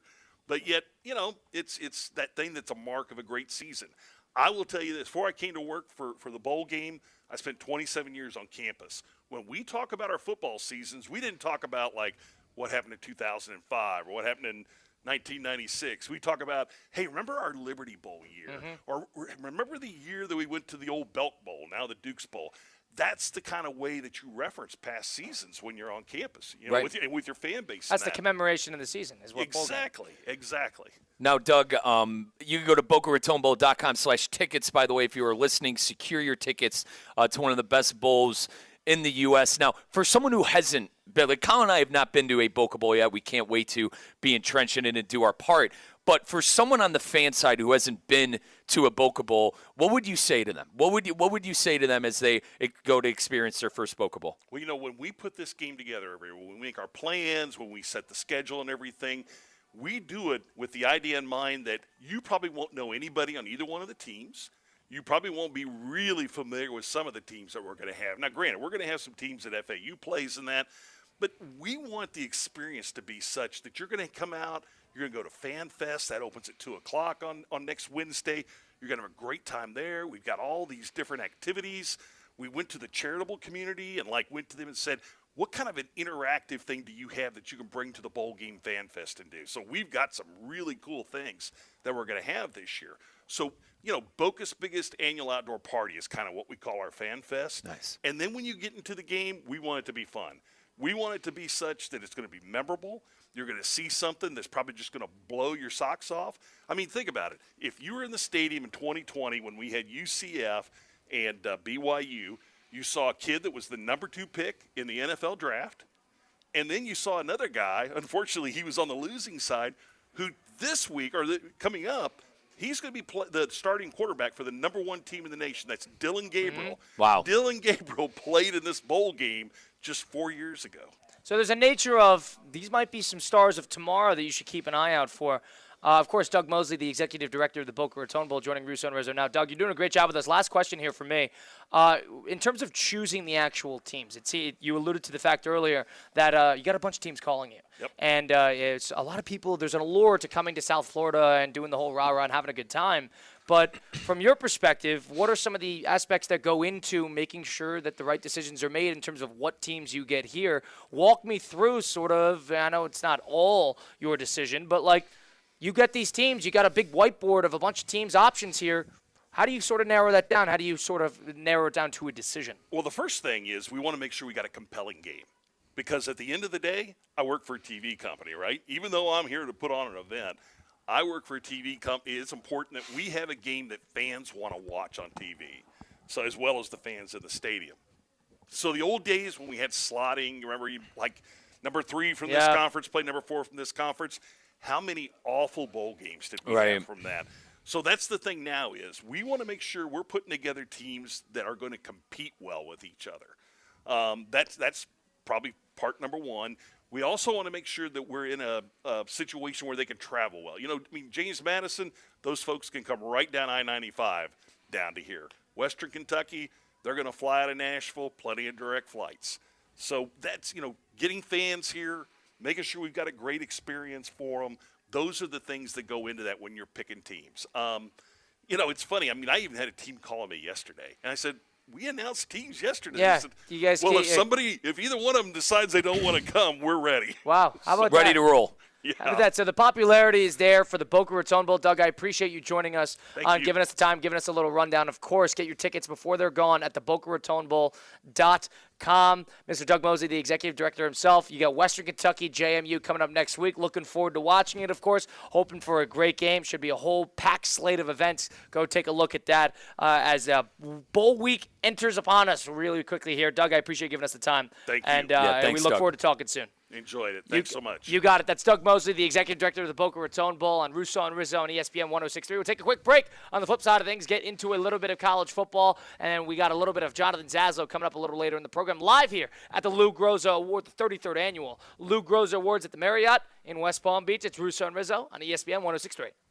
Hi, I'm Michael Manzo, owner and founder of Manzo's Italian Deli, and Stop, Dad. After 20 years, people are tired of hearing your voice. Yeah, and your lame-ass commercials. Fresh prosciutto, mozzarella, outstanding. Oh, please. There's only one reason Manzo's is voted #1 deli in Palm Beach County for 20 years. Our mother. She makes sure you prepare everything from scratch using only the freshest ingredients. Manzo's Italian Deli is located on Palm Beach Lakes Boulevard, right next to Rain Dancers. Is that a strip club? No, it's a steakhouse. Manzo's is open weekdays from 8 to 5 and offers free delivery. So stop by or call 697-9411. That's 697-9411. we also specialize in hot and cold catering for corporate functions and special events. Just ask anyone who was at my last birthday party. Anajar and Levine. Call 1-800-747-FREE. That's 1-800-747-3733. ESPN 1063. WUUB Jupiter, a Good Karma Brands radio station. Prescriptions require an online consultation with a healthcare provider who will determine if appropriate. Restrictions apply. See website for details and important safety information. Subscription required. Price varies based on product and subscription plan. Hi, I'm Dr. Peter Stahl, board-certified urologist and senior vice president of men's sexual health at HIMSS. In my 12 years of practice as a reproductive urologist, I've helped many guys with ED, and it has never been more convenient to treat than it is right now, thanks to HIMSS. It really wasn't easy before. You had to take time out of your day, come to a physical office, and see a specialist like me in person. Now, through HIMSS.com, you can get world-class sexual health care and a full range of treatment options for ED through a 100% online process. It starts with a free assessment from a medical provider licensed in your state who can determine if ED treatment is right for you. If prescribed, your medication is shipped to you for free. So don't wait. Join the hundreds of thousands of guys who've gotten help for their ED through HIMSS. To start your free online visit and find ED treatment at up to 95% off brand name prices, go to hims.com/joy. That's hims.com/joy for your free online visit. Time now for a PNC Pause. PNC Bank is committed to making a difference in the lives of the customers they serve in the South Florida community. See how at PNC.com. You're listening to ESPN 1063. Does your business leave a lasting impression? Attractive, eye-catching signs help you stand out from the crowd and create a strong brand identity. Our team at Signorama West Palm are experts in helping your business get noticed and get effective signage in front of your potential customers. Our team can turn your blank windows or plain vehicles into money-making branding machines by drawing customers' attention to your business. So if you're looking to leave that lasting impression, call us 561-687-7993 or visit signoramawpb.com. Guys, you're special today at Unlimited Auto Wash. Monday is Men's Day, and you save up to $5 off any wash at any of their 7 Palm Beach County locations. Check out the daily specials and find your location by visiting UnlimitedAutoWashClub.com. Now, it's time for a little R&R. Ball into the bucket, lays it up and in. Live in the Anajar and Levine Accident Attorney Studios, this is Russo and Rizzo on ESPN 1063. This team is going to be tough when they finally get it together. Sit back and relax. Let Russo and Rizzo take you home. Oh, mercy! Light him up, Colin! Well, we got a packed evening of action over here at the 33rd Annual Lou Grosso Awards at the Marriott in West Palm Beach. But if you want to start your day over the bang, you can't win your day if you don't win your morning. Go to F45 downtown West Palm Beach. That's where I go every single morning. You got to get your fix in, get your sweat on. It's first thing in the morning. F45 also has afternoon classes. They go start as early as 5:30. So go check it out, F45 West Palm Beach. Check out their Instagram. But it's more the functional side of working out comparatively to the Olympic side. I used to be the Olympic lifter and thought I was doing it properly, and literally I know that I wasn't as flexible, I wasn't as, I guess, functionally healthy as I could have been. So I went to F45, and they got me hooked up at 45-minute classes, in and out. You just do a class. You don't even have to think that much because you got 2 coaches right there making sure you're doing everything properly and doing everything and working hard. It's also a social setting, too. Meet a bunch of like-minded fitness individuals in the West Palm area. It's available for all types of people. Go get started over at F45 downtown West Palm Beach. We'll hear from Jonathan Zaslow in just about 15 minutes from the college football tour on ESPN Radio and the Zaslow Show 2.0. But in the meantime, shifting back to how the committee handled the college football playoff and getting Penn State in at that 6th seed, which is now probably the most coveted seed in that bracket, taking on Penn State at home, and the winner going to Arizona in the Fiesta Bowl to take on Boise State, the Mountain West Conference champion. In terms of, I guess, an advantageous draw, I don't know if you could draw it up better than Penn State comparatively to the Oregons of the world, who are sitting there at that 1 seed, who have to take on the winner of 2 big-time conference teams in Tennessee and Ohio State. So I understand that people are upset that Oregon kind of gets a bad luck here, just even though they went undefeated. But I think all this tells you is that for the committee, the restrictions they had in terms of the top 4 having to be conference champions and them getting the bye, and of course with the conferences kind of beating each other up, one hand tied behind their back in terms of setting these matchups. I understand that. But all this tells me is that when and if they expand, they rework this actual format of the playoff, the top 4 total teams should be the ones getting the bye, not the top four conference champions, just to avoid situations like this with Oregon getting kind of screwed with their draw and teams like the Penn States or even Notre Dame's. You don't know what's going on with Georgia, but with Notre Dame's of the world having a much tougher draw. Gosh, the latter of what you said, we haven't even talked about Carson Beck getting injured, right? UCL injury. And Stockton, I understand, a high-time recruit. This is, it's not like they're going to some 2-star, 3-star backing them up here. But Carson Beck, certainly a lot of people thought before the year an NFL prospect, possibly a top 5 pick. He had a great last 3 games going into that SEC championship. So it's a valid point by Colin. But I think with what we just talked about with Doug Mosley, the executive director of the Boca Bowl, they're going to expand. And they're probably going to expedite it. You remember this 12-team format. 2026, I believe the contract is up with the college football playoff. This 12-team format, I feel like, wasn't supposed to happen for maybe a year or 2. They expedited it to this year. So you're going to see more teams. You're going to see these teams get in. But I said it earlier, and I stand by it, man. Fair play to the committee for keeping out Alabama. I didn't think they had the you-know-whats to keep out mighty Alabama from this game. And you could have paired them up against the likes of Notre Dame. You could have made a case where Notre Dame could have been the 6. You could have made a case where Alabama could have been the 11. You could have had that game. But instead we got Indiana and Notre Dame, which I think is going to be a low-key good game. Indiana likes to run the football. Indiana is a smash-mouth team. They don't have to travel that far. They're going to have fans in the building. Right, and I just don't think Notre Dame is the top-notch team that everyone else thinks. So I understand they had a good end of the year. But I think once they see a Big Ten opponent, it's going to be a little close. The games I'm most forward that I'm looking forward to the most, Penn State and SMU, believe it or not, because I said an overreaction Monday. I'm not necessarily buying Penn State automatically to the 4 just because of their road there. I love the Notre Dame and Indiana to find out what Notre Dame actually is, and then Clemson and Texas. You said in your overreaction, watch Clemson show up for this game. I'm with you. So fascinated by all these bowl games. Obviously the Tennessee and Ohio State matchup stinks.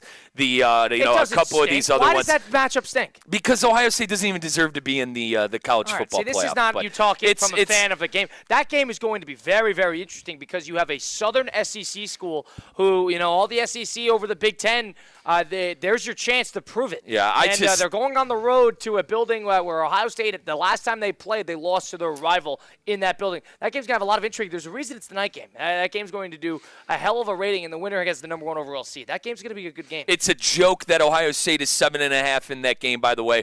But Kyle, I understand the point in the allure nationally. I just want to, let people down easy. That's probably not going to be a good game. But partner, regardless, love the format. Love the speculation of what and who is going to win, and we're going to see some upsets. So I can't wait for the college football playoff bracket. Yeah, I have a major problem with how some of the SEC defenders on the national scale made their case that all of a sudden strength of schedule and out-of-conference game scheduling all of a sudden is going to go out the window. First of all, Nick, that was the first thing Nick Saban said during that selection show on Sunday. Nick, let's think about this for a second. Alabama scheduled the Mercers of the world in Wisconsin? Wisconsin's not even bowl eligible. The games they lost were in conference. It would make sense if that even applied to you. Tell Clemson that. Clemson's a team that had the 2 SEC teams out of conference in their schedule. They probably would have a bye had they not scheduled Georgia, but they did. Now they're battle-tested. Now that's going to be a tough game for Texas. Let me butt in for 2 seconds here, partner. All great points. SEC teams, and fair play to Georgia for scheduling Clemson. That's with that said, SEC teams are scared to death to schedule a big-time Big Ten team and or ACC team. Pick your poison with the conference. They're afraid to schedule big-time games outside of their conference because of, quote-unquote, how tough their schedule is. I go back to what I said earlier again. If you're Alabama, don't lose to Vanderbilt, bro, and don't lose to Oklahoma, and you're in. If you have 2 losses, you're in this thing, and SMU is probably out. It's not my problem that you lost to back-end SEC teams. And don't give me this, Vanderbilt would give Indiana a game. Don't give me that. I don't want to hear that. I don't want to hear how great your bottom half teams are. Yeah. I don't want to hear how great Kentucky is. I understand they're tough outs, and we've talked about that on the show. But you can't lose those games. You can't lose those games. If you're going to sit here and go, we're the best conference of this and that, you can't lose your conference games. Be one of the top 4 teams. That means losing 2 games or less within your conference. Now, I understand the argument that the top end of the SEC is much more of a dogfight than any other conference by a healthy mile. But the idea that the out-of-conference scheduling, on top of the fact when the SEC only plays 8 conference games comparatively to everybody else playing 9, the idea that the out-of-conference scheduling is going to dwindle here because its strength of schedule no longer matters. That's not the case. Alabama it's a situational decision where Alabama sitting at 3 losses with the 2 bad losses that Mike alluded to, they're getting the bad end of the stick because they lost 2 games they should have won. It's not because they scheduled tougher games or they had a tougher schedule. Yeah, they won bigger games, but they also lost bad games at that too. Don't fall asleep at the wheel and you won't put yourself in this position. And Colin, guess what? If mighty Georgia, who has the bye-in as the 2 seed, if they would have lost to their rival, by the way, in 8 overtimes, they wouldn't be in either. So that's the difference between winning and losing games. They still would have been in the SEC championship game, so they still would have had a chance to steal the automatic bid because it was an out-of-conference game. Point taken. They would have gotten the point at-large. taken. They would not have gotten an at-large had they lost to Texas and had they lost to Georgia Tech. But one thing about Georgia, nobody deserves a bye more than that team. They've been had a dogfight. And I agree. Their schedule has been crazy. Kirby Smart has proved me wrong at every turn. I kind of questioned Kirby a little bit in those road SEC games early on. Now, I understand they lost to Alabama. I could have, waxed poetically about how I was right. The way they played, I couldn't even take a victory lap on their Colin. They looked great in that second half. And how about going to Texas and beating the snot? Well, they beat them twice. Yeah, and they beat them twice, but the first one, obviously, in my opinion, the more impressive one, going there, beating the snot out of them at the line of scrimmage at home in front of all their fans. Well, you know what's funny is people want to give SMU all this flack for losing basically the 2 ranked matchups that they had on their schedule. You know who else only lost every ranked matchup they had on their schedule? One of the University of Texas. So if all of a sudden Texas is sitting in the biggest dogfight in the world, but they have no ranked wins, why should they get the pass for losing the 2 biggest games, basically the only big games they played all year? If you want to count Michigan, be my guest. But if they lost the only 2 games the big games that they had on their schedule, and SMU also lost, what's that big? I know the SEC as a whole higher floor, but when you don't beat the ranked teams, that's the all reliable that people like turning back to. And how all of a sudden is Texas not being held against this? They're sitting there at the 6, or at the 5, excuse me. And SEC fans will complain about Indiana not beating anybody. SEC teams will complain about these Big Ten teams like Indiana and Penn State, who had a big time win on the schedule. It's the same way for Texas right now. The one argument I could see is with Tennessee and Ohio State, who's getting that home game. But they wanted to go the Ohio State route, whether for whatever reason, maybe for a lure, maybe for the sell, maybe for the 2 big wins. But they're giving Indiana a tough road game in South Bend. Nonetheless, 4 Big Ten teams in, 3 SEC teams in. I think they made the right decision based on the format. The format needs a lot of changes. That format has a lot of issues in terms of advantageous mid-level seeds.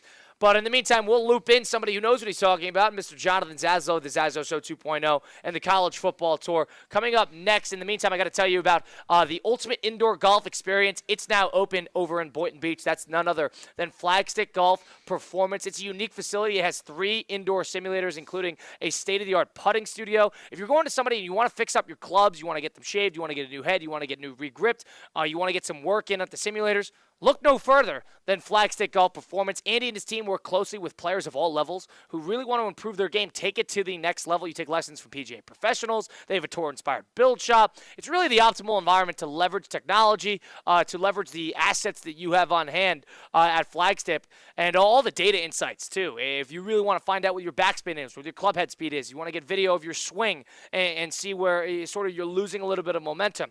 Flagstick's got you covered on that. I go and I work on my wedge game. I'm starting to get into the iron game. I'm starting to see that with my swing, I'm a little too vertical with it. I got to get a little bit more nuance with my hips and my chest. I saw that just solely off of the video. If I didn't have the video, I wouldn't be able to see this. I'd probably hold my swing back another couple months. But since Flagstick helped me out with that, Now I can start to visualize what I really need to improve. Go check out Flagstick. Go visit them in person. Find out all the info you need at flagstickgolfperformance.com. You get a free 30 minutes on the simulators your first time there. Go check it out, Flagstick Golf Performance. We'll loop in Jonathan Zaslow coming up next. It's Russo and Rizzo, ESPN 106.3. Live from the Anajar and Levine Accident Attorney Studios. Anajar and Levine Accident Attorneys. Call 1-800-747-FREE. This is ESPN 106.3. Hi, I'm Scott Smith with Smith Ball Baez and Prather, Florida Injury Lawyers. As you have likely seen and heard, law firm advertising is at an all-time high. Attorney ads seem to be part of every radio and TV commercial segment. Some firms are even using paid actors and actresses to speak for them. At Smith Ball Baez and Prather, we know that the decision to hire a law firm should never be based on advertisements alone. It is our past results and many positive 5-star reviews that we encourage you to read at smithball.com to learn more about our law firm. We have board-certified lawyers. We have lawyers listed in the best lawyers in America and in super lawyers. But most importantly, we have experienced lawyers located right here in Palm Beach County and the Treasure Coast that are ready to be your advocate and your voice, and fully prepared to start fighting for your legal rights today. Our purpose, legal power. Our mission, huge results. If you've been injured, the lawyers at Smith Ball Baez and Prather will help. Call us at 500-HELP, 500-HELP. With Smith Ball Baez and Prather, help is just a local phone call away. Offices Palm Beach Gardens, Boca Raton, and Port St. Lucie. Palm Beach County's premier college football event is back. Don't miss the 2024 Boca Raton Bowl, Wednesday, December 18th from FAU Stadium and broadcast live on ESPN. Last year's game saw in-state Rising Power USF beat Syracuse out of the ACC. What will this year's game have in store? Big names, big teams, big action. The 2024 Boca Raton Bowl, December 18th at FAU Stadium on ESPN. Don't miss out. Find out more at BocaRatonBowl.com. Finished with holiday decorations and need affordable gifts for everyone?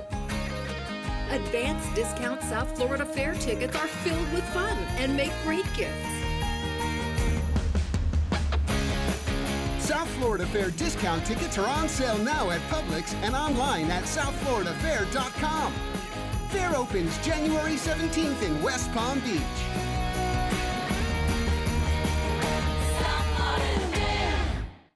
Oh, could this vintage store be any cuter? Right? And the best part? They accept Discover. Accept Discover? In a little place like this? I don't think so, Jennifer. Oh, yeah, huh? Discover's accepted where I like to shop. Come on, baby, get with the times. Right, so we shouldn't get the parachute pants? These are making a comeback. I think. Discover is accepted at 99% of places that take credit cards nationwide. Based on the February 2024 Nielsen report. Wesley Financial Group is not a law firm. Do you find yourself stuck in a timeshare? Get the real facts about the timeshare industry and your options for cancellation. Chuck McDowell, founder of Wesley Financial Group, has put together a free information guide that reveals the secrets the timeshare industry doesn't want you to know, including the 5 ways to get rid of your timeshare. Call now and get this timeshare cancellation guide absolutely free. Call 800-600-9595. 800-600-9595. 800-600-9595. Paid for by Wesley Financial Group. Let's be honest. If your performance in the bedroom feels more like uh-oh than whoa, you're not alone. But don't worry, we've got just the thing for you. Hexus MD's new Performance Blend. No awkward doctor visits, no prescriptions or crazy side effects, just a powerful, easy-to-use pill that gets you back in the game. Hexus MD's new Performance Blend works in just 15 minutes and it's stronger than the competition. Use discount code ESPN50 for 50% off your first order. Don't wait. Visit HEXISMD.com.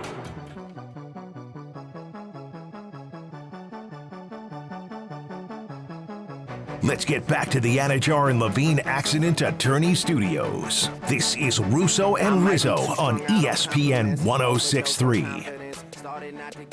Live from the 33rd annual Luke Rosa Award celebration at the Marriott in West Palm Beach. It's Russo and Rizzo on ESPN 106.3. Colin Russo, Mike Rizzo, of course, Damian Perez, making sure we're over on the air, back at City Place Studios in downtown.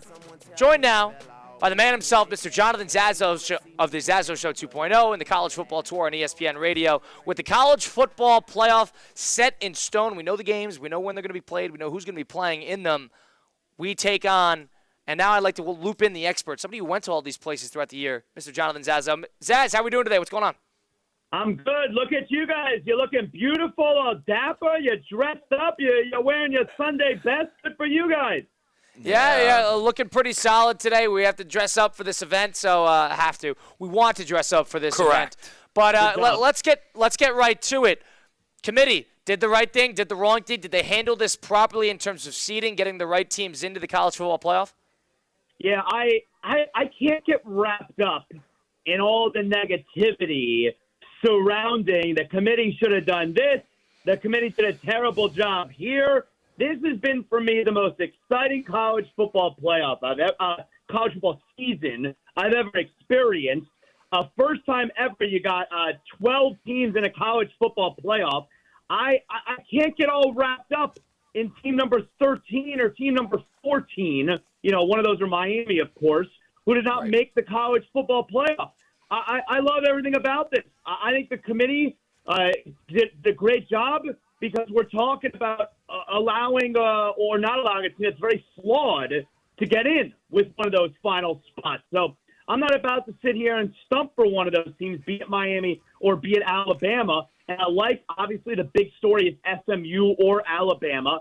Very important job that the committee did, making sure that a precedent was not set that you can lose your conference championship game and wind up getting kicked out of the playoff picture. Who knows, guys, if in years from now or next year from now a team would have said, we saw what happened to SMU last year. You let Alabama in. We're not going to play in our conference championship game because we're in the playoffs right now. Committee did a good job in that respect. Now, Zaz, take me through a Miami fan right now. How are Canes fans feeling? Yeah, I mean, the Canes fan is certainly bummed, but I think the Canes fan got that feeling or all those feelings out there a week ago. I don't think there was anything for the Canes fans to get all angry about this past weekend. They were mad the weekend before. Our resume is this. It should be us here ahead of Alabama. Now, the Canes would have likely gotten screwed anyway if they were 11 and Alabama was 12 because Clemson then would have taken their final spot instead of it being Alabama's spot. I guess for me, and I understand why they put SMU in, but for me, neither the Canes nor SMU won the ACC. The Canes and SMU, neither one of them has this big-time victory. What did SMU do that was so much better than Miami did to wind up getting that final spot? If anything, the Canes have a Heisman Trophy quarterback, best quarterback in the country, number one offense in the country. That's the part that I would be upset about because what has SMU done that Miami has not done that allowed them to get in? But then again, you don't want to penalize because they played the extra game. Correct. And to your point, Zaz, the only thing that they did was make that ACC championship game and outlast Miami. Yeah. I rather see Miami neither here nor there. Let's transition a little bit into the actual playoff. Which matchup are you most looking forward to here on the 12 team? Wow. Well, I'm looking forward to the cold weather because we've never seen a college football playoff game played in these type of potential elements, all right? So I'm looking straight at either Tennessee, Ohio State, or I'm looking right at Indiana, Notre Dame. I'm probably, those are two I'm most excited about here in the first round, but I probably lean toward Ohio State because there's some real potential for that to be an ugly scene in Columbus. Tennessee's got a great defense, and what happens if Ohio State is not performing? Tennessee's defense is doing a terrific job. Are you going to hear boo birds in Columbus for Ryan Let me answer that, Zaz. Let me answer that for you. Absolutely. And Colin has been on me, not on me, but reminding me, Riz, the Buckeyes still have a good roster and this and that. Zaz, my worry is that team already checked out. They lost to Michigan already. They didn't win in a Big Ten championship. They're the butt of every joke right now. Ryan Day's on every meme I look at on my social media. Absolutely, they will get booed if they don't show up for that game. I think they will get booed, but the idea that they've checked out. Oh, the dumbest thing I've ever heard in my entire life, Zaz. Like, if they have checked out, you have to get rid of the coach. I mean, how could you possibly allow your team to check out when you could play for a national championship and you have the first ever home game in the history of college football playoffs? I'd like to believe that the team is not checked out. That would be ridiculous if that ends up the case. Yeah, I agree. That's very reflective of the coach. Even if you do see that, that is such a far-fetched. If they roll over and die for Ryan Day, then he wouldn't be getting the recruits he does. They have something to prove in order for Ryan Day. They know that Ryan Day his seat is hot, and they know they have to come out and play hard for him. In the meantime, Jonathan Zaslow joining us on Russo and Rizzo now here live from the 33rd Annual Lou Groza Award celebration at the Marriott in West Palm Beach. Zaz, a lot of people have put under fire the actual format of it, and I know we've talked about it, and I know sort of we've hypothesized on this team might have a coveted bid and a coveted draw comparatively to this team. Now that we see it, now that we're set in stone, Penn State really the team that's the beneficiary of a fairly easy draw. I think Texas is a little harder than people want to admit. Ultimately, with that bracket, the format, it sounds like they need to, in my opinion, they need to change the actual format in terms of making the top 4 total teams the 4 teams that are going to get a bid instead of having situations like this where Oregon is probably not that happy that they have the winner of that Ohio State-Tennessee game, a Big Ten SEC bout, comparatively to Penn State, who has a Big 12 team or an ACC's team and going on to take a Mountain West team. The format, in your eyes, how do you think they should change it, if they should at all?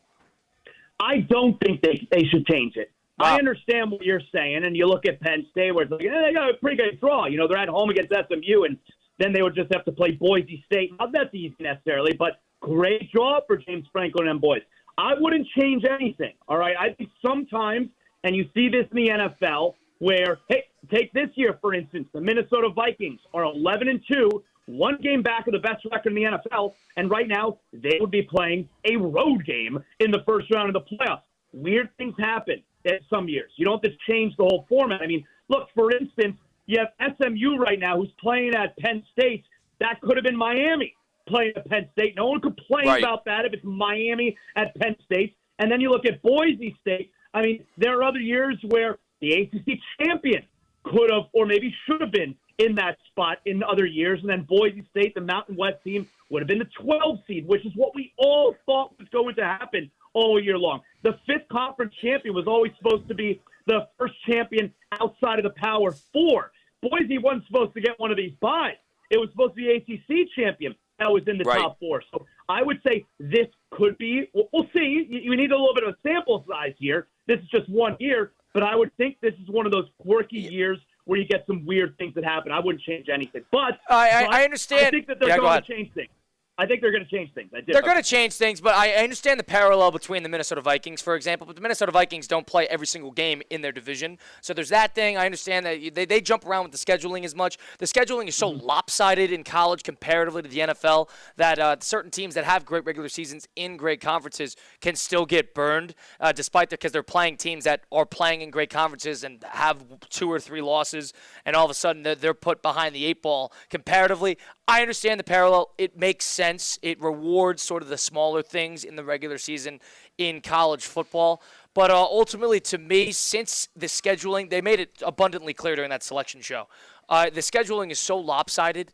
Off of that alone, or at least a reseed, either reseed the second round or do the top 4 total teams getting in. That's probably the way I would do it.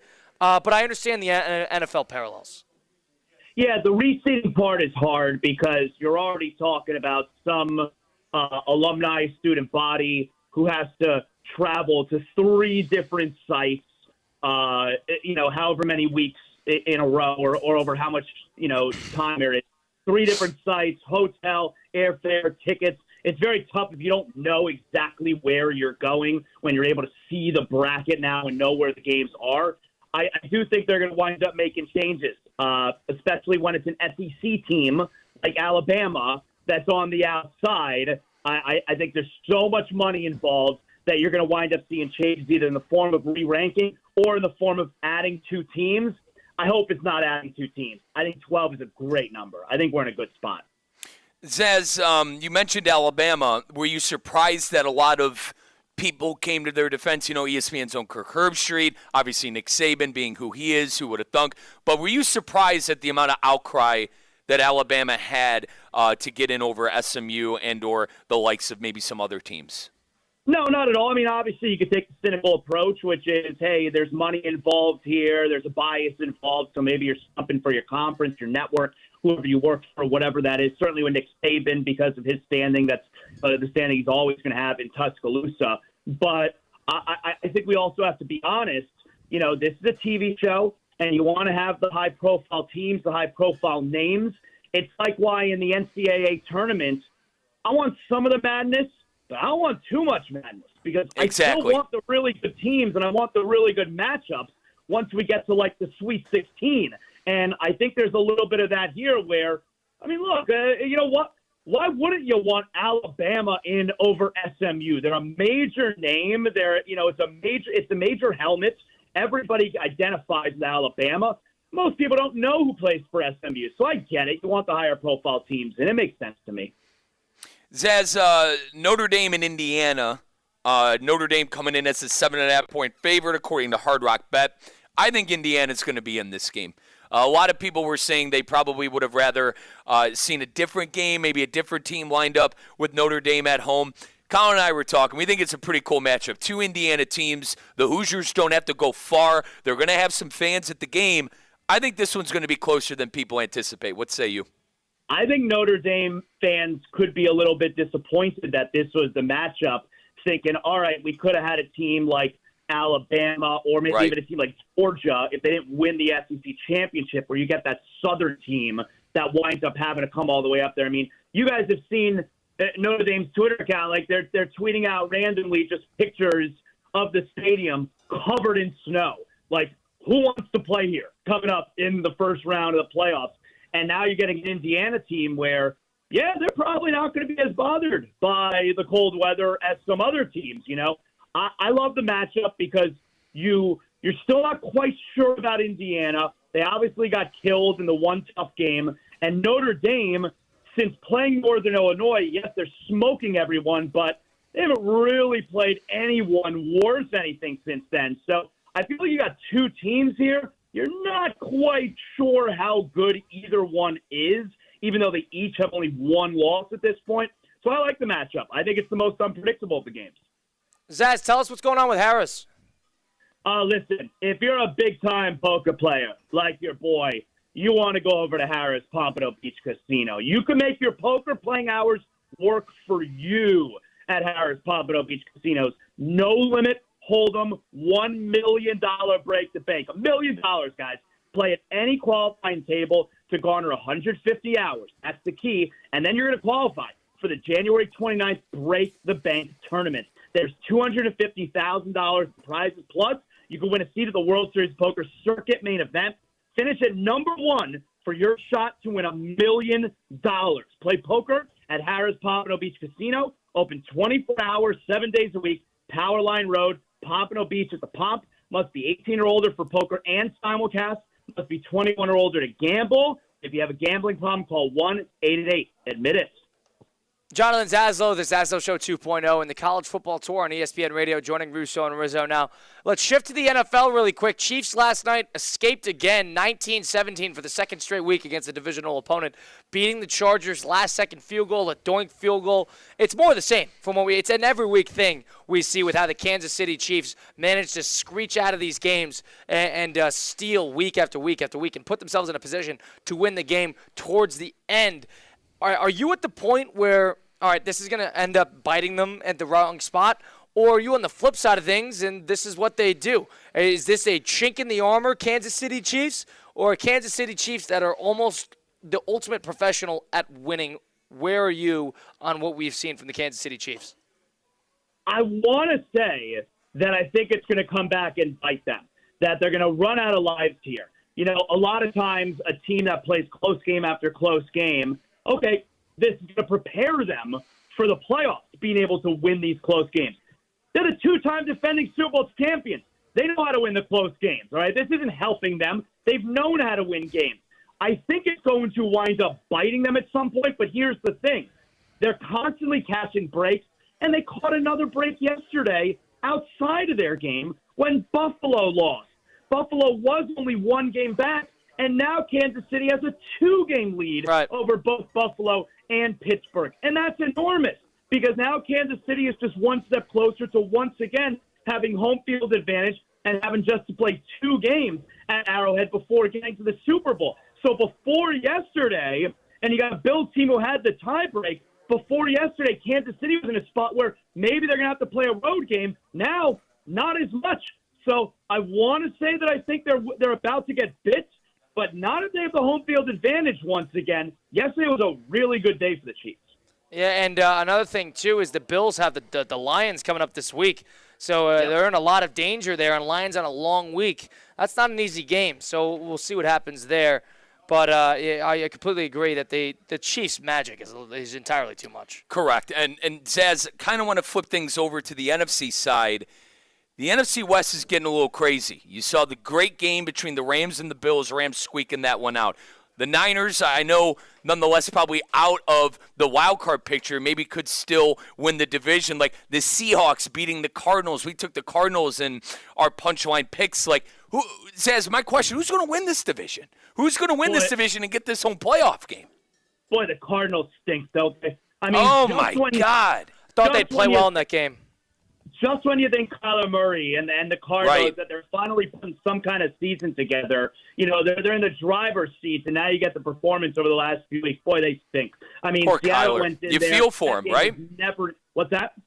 I said you feel for Kyler Murray, you know, taking the next step and – you know, and this is a guy who's been to a playoff game. He's had success. It seemed like he was going back on track the last 3-4 weeks, Zess. Oof.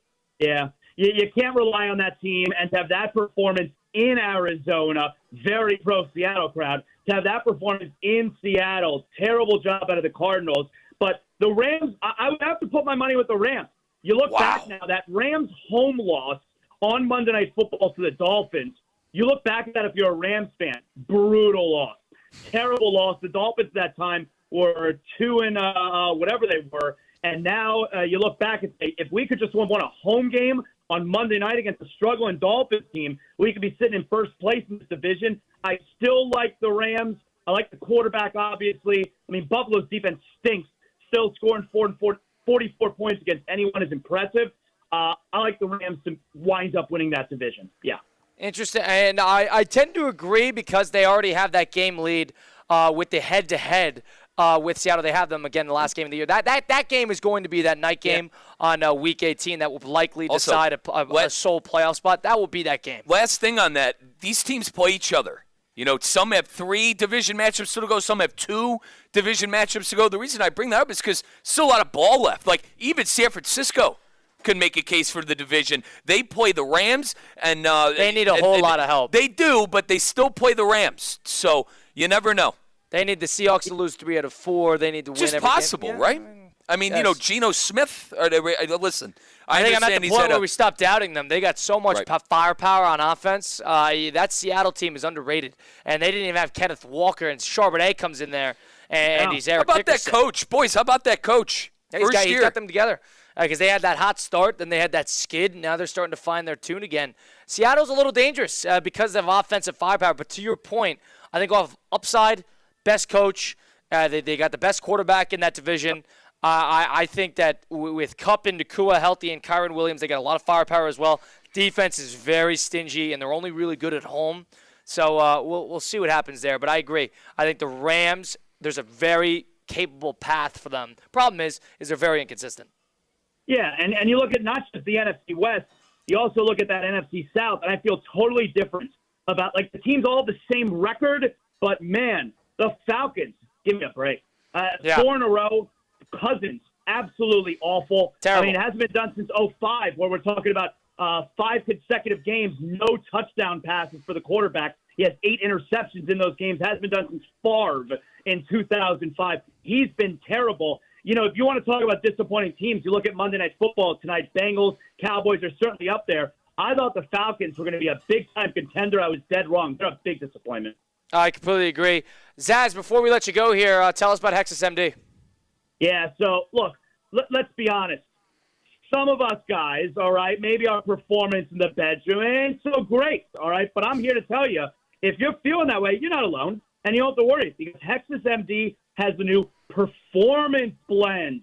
And here's the way to think of it. It's like a turbo boost for your engine. And you don't have to do any awkward doctor visits, no prescriptions, no crazy side effects, just a powerful, easy-to-use pill gets you right back in the ballgame. Hexus MD's new Performance Blend gives you the stamina and the confidence we all deserve.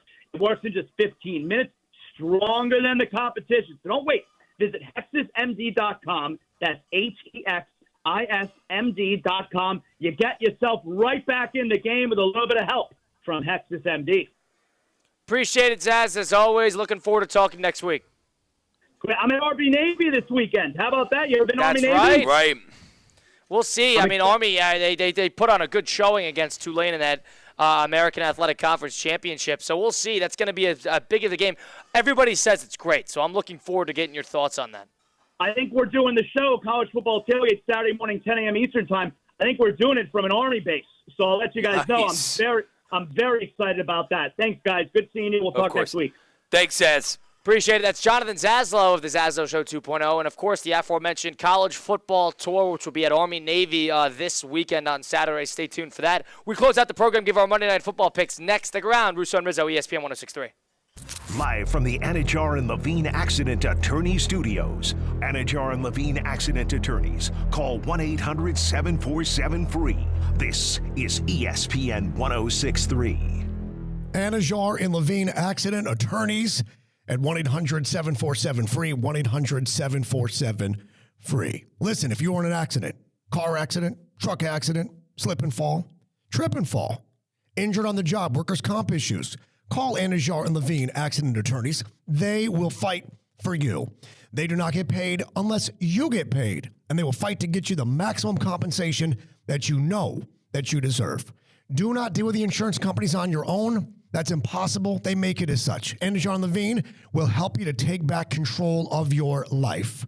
Again, you'll always talk about your case with an actual attorney. They answer the phone 24 hours a day, 7 days a week to help you to take back control of your life. Call 1-800-747-FREE, 1-800-747-3733. Car accidents, truck accidents, slip and fall, trip and fall. Call Anajar and Levine, my accident attorneys. Anajar and Levine, accident attorneys. Take back control of your life. Getting quality employees to fill positions in your company is essential, but finding those people can be a major hassle, unless you use ZipRecruiter. ZipRecruiter makes finding quality people a breeze. And right now you can try it for free at ZipRecruiter.com/free. With ZipRecruiter, one click sends your job to hundreds of top job sites. But more than that, ZipRecruiter's advanced technology identifies the candidates with the skills you need, sends you a list of great matches to review, then actively invites them to apply for your job. And the results speak for themselves. 4 out of 5 employers who post on ZipRecruiter get a quality candidate within the first day. That's right, the first day. Now you can focus on your business and let ZipRecruiter do the work finding the best people for you. See for yourself. Experience the ease, efficiency, and power of ZipRecruiter for free. Just go to ZipRecruiter.com/free. That's ZipRecruiter.com/free. ZipRecruiter.com/free.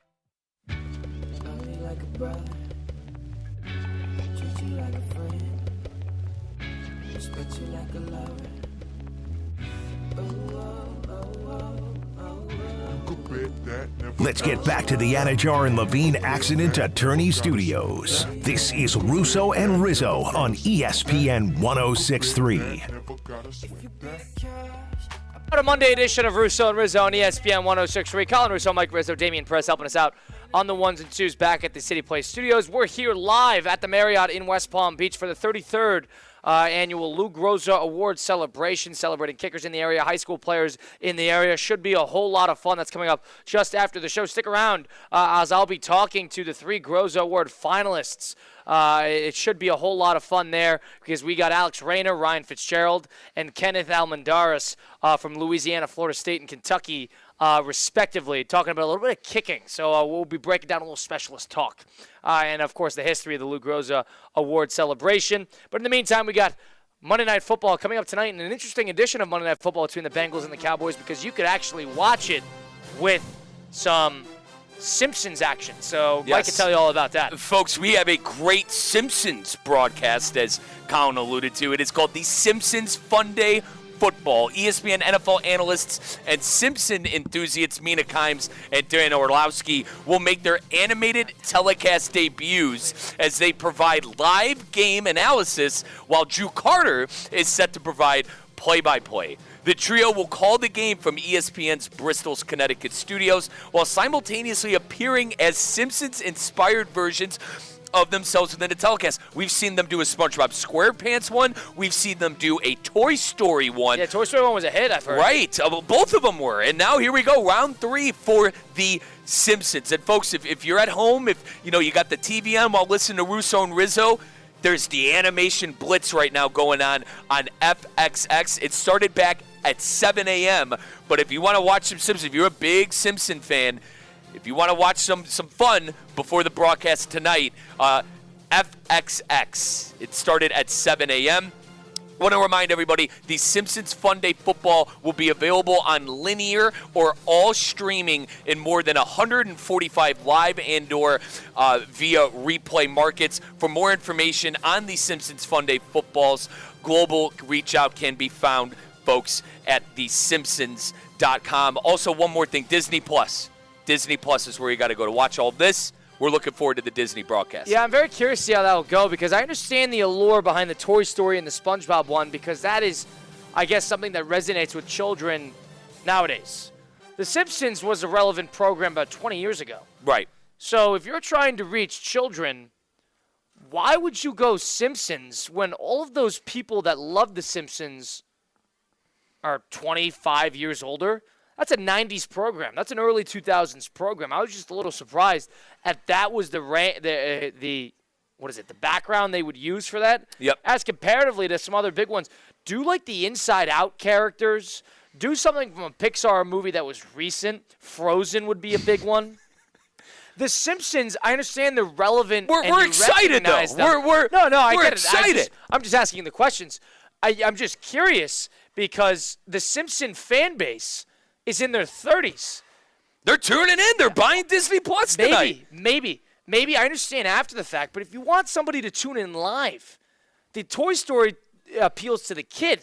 So I'm very curious to see what the rating is. And so I have more information here. The Simpsons Fun Day Football, which was announced obviously earlier this year, will transport viewers into the iconic Simpsonverse, providing a fully immersive, real-time animated viewing experience for all ages. I think that's the big one here. We're probably not going to get the jokes, some of maybe the borderline jokes that were said on The Simpsons. It's going to be a family-oriented thing where they're going to do some jokes that are going to be, not universally dirty. How about that? Do the Avengers. Do superheroes.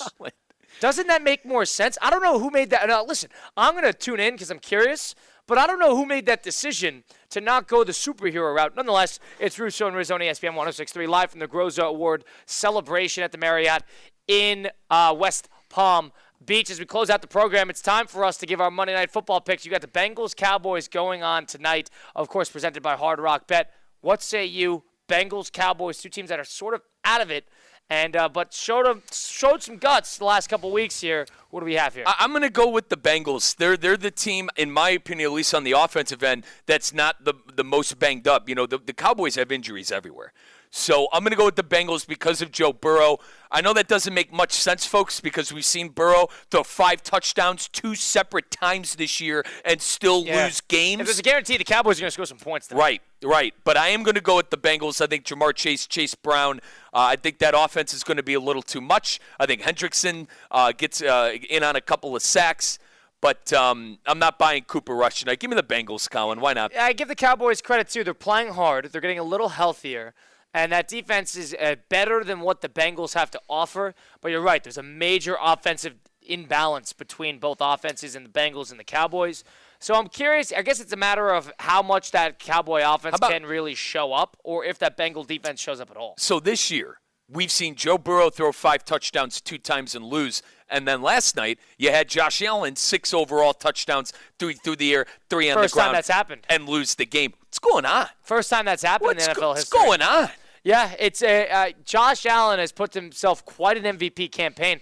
But, you can't start the game out and be down 30, what was it, 31-13? Yeah, and then 31-14? 31-14, You were down 17-7. You can't do that. You can't spot that type of, I guess, cushioned lead to start out a game and expect to claw your way back on the road against good teams at that. So from that perspective, I understand why the Bills ended up falling in that one, but an ugly one there. Yeah, and, McVay, we talked about him earlier, obviously a veteran head coach. Matt Stafford, veteran quarterback, your guy, Stafford. So we talked earlier with Zaz about that division, too. When they're healthy, I am that team is fascinated. dangerous. Yeah, they really are, and all aspects of the game. The defense, they lose their defensive coordinator in Raheem Morris, and they're still able to do some good things on the defensive side as well. So I'm looking forward to see how things shake out in that division. Well, yeah, it's as long as they could stay healthy, that is a team that is going to be quite literally in the mix because of that Seattle game. They already have that head-to-head win, and they're going to play in Week 18. That game's going to be that Sunday Night Football game. Correct. They always have one that decides a division, that is a solo game that doesn't have other implications. That is going to be that game. Quickly, Kyle, circling back around, who's the more angry franchise this year with how things have gone in this Monday Night Football matchup, Bengals or Cowboys? It's got to be Bengals because they don't have the injuries that the Cowboys do. They still have their quarterback healthy, and they thought they had their guy at head coach. Cowboys know that their coach is going to change, and they're going to have a change. At least I think. Yeah. They're going to have a change of leadership. I know Cowboys is a lot more of the same. Bengals were expecting a whole lot more out of this year comparatively to what they've seen. I'm with you. I'm with the Bengals, and I think you're going to see them focus on some defense. Now, they got to pay Chase, though, too.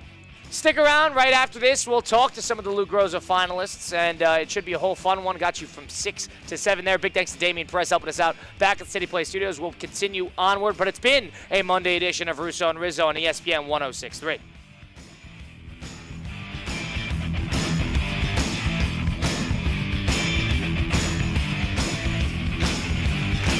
Kaiser University's flagship campus, the 100-acre residential campus at 2600 North Military Trail in West Palm Beach, extends Kaiser University's educational offerings to over 100 degrees in the heart of South Florida. Kaiser University also has an athletic program with 20 national championships, including the 2024 Women's Swimming and Diving Championship and 2023 football, lacrosse, and men's swimming and diving titles. Visit KUSeahawks.com for the latest. Hey golf fans, Colin Russo here. Looking to improve your game? Flagstick Golf Performance, the ultimate indoor golf experience, is now open in Boynton Beach. With 3 indoor simulators and a state-of-the-art putting studio, Flagstick helps players at all levels up their game. Get lessons from experts, try the latest clubs, or just come up for a round on the simulators. You can track your stats and see real improvement. Flagstick is where serious golfers and beginners find their edge. Bring your friends or family and enjoy golf like never before. Visit flagstickgolfperformance.com to book your session. PNC Bank is committed to making a difference in the South Florida community. That's why they offer military banking products, champion veteran-owned businesses, and provide support to local organizations that empower veterans and their families with the resources they need to succeed. PNC Bank. See how they can help you at pnc.com/military. The PNC Financial Services Group, Incorporated, all rights reserved. PNC Bank, National Association, member FDIC. Finished with holiday decorations and need affordable gifts for everyone? Advanced Discount South Florida Fair tickets are filled with fun and make great gifts. South Florida Fair discount tickets are on sale now at Publix and online at southfloridafair.com. Fair opens January 17th in West Palm Beach.